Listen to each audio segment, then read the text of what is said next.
উপর, আমাদের এক সঙ্গীর উপর হামলা চালানো হয়েছে এবং আমাদের এই বরিশাল বিশ্ববিদ্যালয় পুলিশ বাধা দিয়েছে, আমাদের মেইন গেটে তালা ঝুলিয়েছে।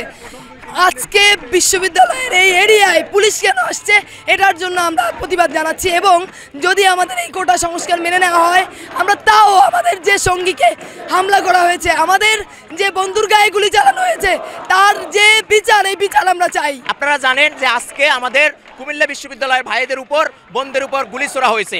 আমরা জানি ছাত্ররা যখন মাঠে নামে তারা কখনো খালি হাতে ফেরে না। আমরা বিশ্বাস করি আমার এই যে ভাইরা গুলি খেয়েছে, আমরা এই ভাইদের বিচার না হওয়া পর্যন্ত, অর্থাৎ যারা গুলি করেছে কেন এর সুষ্ঠু তদন্ত না হওয়া পর্যন্ত আমরা রাজপথ ছাড়ব না।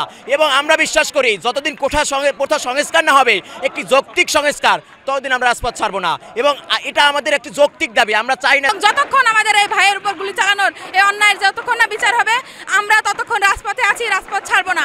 এবং সাথে সাথে কোটা ব্যবস্থারও যে যৌক্তিক সংস্কারের যে দাবিতে আমরা ছিলাম, সেটা আমাদের অব্যাহত থাকবে। এর সরকারের কাছে আমাদের এটাই অনুরোধ, এটাই দাবি যে কোটার একটা যৌক্তিক সংস্কার হোক এবং ছাত্রদের যে শান্তিপূর্ণ আন্দোলন, তাতে বিঘ্ন ঘটানোর জন্য প্রশাসনের যে প্রহসন, এটাকে বন্ধ করা হোক। ধন্যবাদ। আমরা চাই যে নির্বাহী বিভাগ থেকে একটা আদেশ আসতে হবে এবং সেটা সাংবিধানিক স্বীকৃতি দিতে হবে সংসদ থেকে।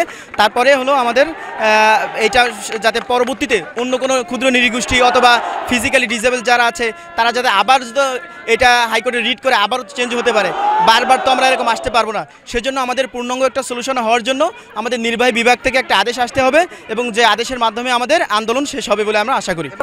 আমরা চাই কোটার যৌক্তিক সংস্কার। আমরা চাই সরকার একটা কমিশন গঠনের মাধ্যমে এক্সপার্টদের দিয়ে সরকারি চাকরির সকল গ্রেডে বৈষম্যমূলক যে কোটা সিস্টেম চালু আছে, সেটা একটা সংস্কার, মানে যৌক্তিক সংস্কার, সর্বোচ্চ 5%, 10% এটা সংস্কার চাই আমরা।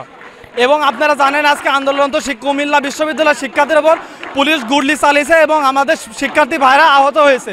আমরা সরকারের কাছে আবারও জানাই যে নির্বাহী বিভাগ আমাদেরকে একটা কমিশন গঠনের মাধ্যমে কোটা সংস্কার করুক এবং আমরা এই শিক্ষার্থী হামলার বিচার চাই। পুলিশের কেন আমাদের শিক্ষার্থী ভাইদের উপর আক্রমণ করলো।